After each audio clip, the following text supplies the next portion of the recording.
De volta com Direitos e Deveres e hoje falando sobre direito condominial. Conosco aqui o Dr. Paulo Molina. Dr. Paulo, como a gente estava conversando no bloco anterior, a ata de constituição do condomínio é o start, né? Ok. É o ponto em que se inicia tudo. E nesse primeiro momento, a construtora, a incorporadora é que exerce a figura do síndico, não é isso? Geralmente sim. E depois, como é que acontece a primeira eleição, o desenvolvimento da coisa, como é que funciona? Porque tem muita gente que às vezes está nessa situação, né? Acabou de entrar no imóvel agora e tem que se submeter às regras daquele estatuto inicial. E depois, como é que se desenvolve a coisa? Como é que se toma o poder do condomínio, né? Como é que funciona? Bom, a partir do momento em que a construtora realiza a entrega das chaves e aprova a primeira convenção do condomínio e provavelmente o regimento interno, né, que hoje os condomínios são bem grandes e hoje há necessidade de que haja um regimento interno, né? Antigamente, pelo que eu tenho visto nos condomínios antigos, a maioria deles é muito raro que haja um regimento interno. E a convenção, na verdade, ela previa um número maior de situações. Hoje, né, ela prevê um número maior ainda de situações e, junto com o regimento interno, ela faz aí todo esse papel. Mas, bom, voltando à pergunta, a partir do momento em que há a aprovação dessa convenção do condomínio e do regimento interno, né, é eleito o síndico, ok? Junto, talvez, com o subsíndico, dependendo das necessidades aí desse condomínio, e dos conselheiros, que geralmente são 3. É a oportunidade em que os condôminos são representados por da sua classe, né, e não ficam aí nas mãos da construtora ou da incorporadora, e começam a dar andamento nessa vida aí que é bem complexa do condomínio. O doutor falou em síndico, que às vezes é uma figura até meio que odiada, né, nos condomínios, dependendo do que acontece. Quais são os deveres do síndico? Olha, primeiro a gente precisa saber quem pode ser o síndico, né? Acho que isso é importante. O síndico, ele pode ser um daqueles demais condôminos, ok? Ou ainda um síndico profissional, tá? Ele pode ser contratado para assumir essa função de síndico aí pelo prazo no máximo de 2 anos. Ele pode ser reeleito depois desse prazo aí, mas nunca seu mandato nunca pode ultrapassar esse prazo máximo de 2 anos. Pode ser inferior, tá? Mas nunca superior a esse prazo. Pode ser empresas administradoras que geralmente desempenham o papel de síndico em condomínios, né? E o síndico, o papel dele seria, tá? Primeira coisa, administrar o condomínio, tá? Segunda, seria de manter a edificação em perfeitas condições, ou seja, seguir normas municipais, estaduais e federais, né? Segurança, né? de conservação. O síndico, ele também é obrigado, na verdade, assim, tudo isso que eu vou falar é obrigação do síndico, não é faculdade, porque caso ele não faça, ele pode responder judicialmente por essas omissões ou ainda pela má administração, tá? Então, o síndico, ele tem obrigação de convocar a assembleia, tá? Ele tem obrigação de cumprir e fazer com que sejam cumpridas a convenção condominial e o regimento interno. O síndico,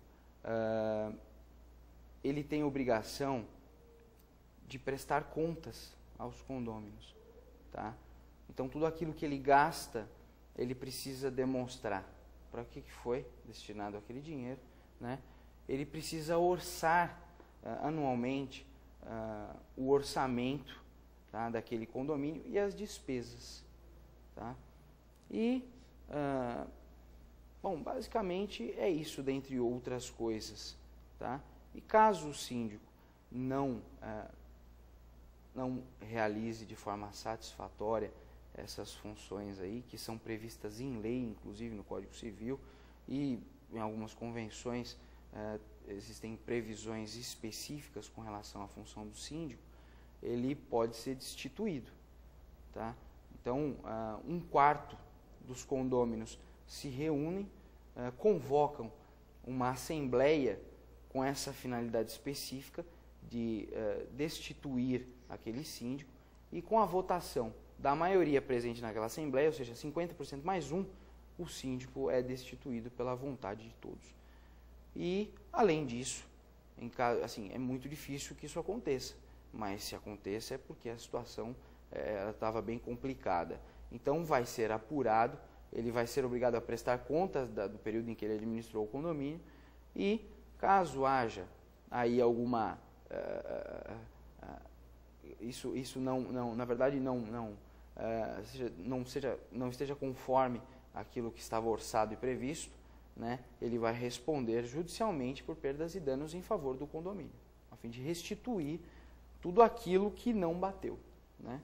Basicamente é difícil agradar a todos também, né? Infelizmente, sim. Por isso que eu disse que o síndico às vezes é odiado, porque ele é incompreendido, na verdade, né? Na verdade, o que eu oriento, né, às vezes, os condomínios, por exemplo, eu tive a oportunidade de participar de uma reunião de um condomínio com 750 apartamentos, tá? E, assim, o descontentamento, ele existe em todos os condomínios em que eu tive a oportunidade de estar, né? Mas, em alguns, por exemplo, nesse, a figura do síndico, ela passa despercebida. Por quê? Porque existem muitas famílias, muitas pessoas, e ele tem que ser uma pessoa competente e capaz de gerir aquilo. É lógico, com a ajuda de subsíndicos, zeladores, administradora, né? Agora, num condomínio pequeno, por exemplo, de 12 apartamentos, a figura do síndico, existe uma pessoalidade, entendeu? Então, essa pessoalidade, no meu ponto de vista, ela acaba atrapalhando. Porque quando você tem que impor determinadas coisas, a sua relação pessoal com os demais condôminos acaba por atrapalhar. Então, assim, cada caso é um caso, né? Cada condomínio é um condomínio, e a gente acaba orientando de acordo com a experiência e com, assim, o número de condôminos, ou como é aquele determinado condomínio. O interessante dessa questão de poucos apartamentos, essa proximidade, é que às vezes você pode estar reclamando de um barulho do vizinho, porque passou das 10 horas, no horário que está lá no condomínio, e aí você vai reclamar para o síndico está na festa, né? Porque a proximidade é tamanha, a amizade é tamanha, exatamente, né? Então tem que saber dividir muito bem todo esse contexto. Remuneração do síndico. O síndico é remunerado? Como é que funciona isso, doutor Paulo? Bom, o síndico, de acordo com... Isso, na verdade, tem que ser previsto na convenção do condomínio.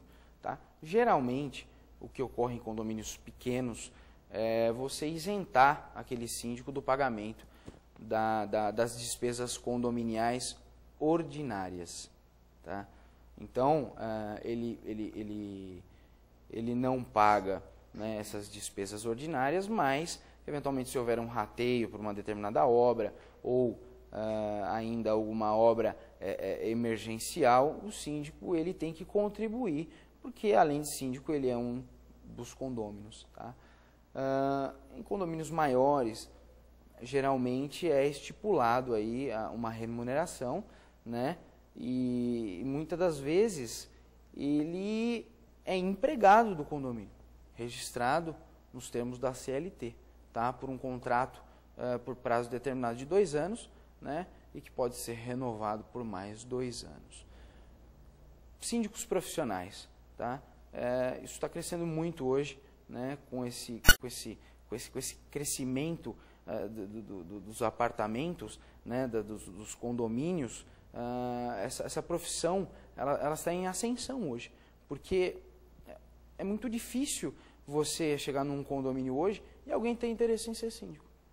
Ele sabe muito bem que aquela missão ela é muito árdua, né? A remuneração não é satisfatória e as suas obrigações são previstas em lei, e qualquer coisa que extrapole aí esses parâmetros traçados, ele vai ser cobrado. Não é fácil a vida de síndico, Não é fácil, né? não é fácil. Silmara. Doutor Paulo, depois do intervalo, você vai falar para a gente sobre os deveres dos condôminos, porque não é só o síndico que tem as suas obrigações, né? Exatamente. Tá?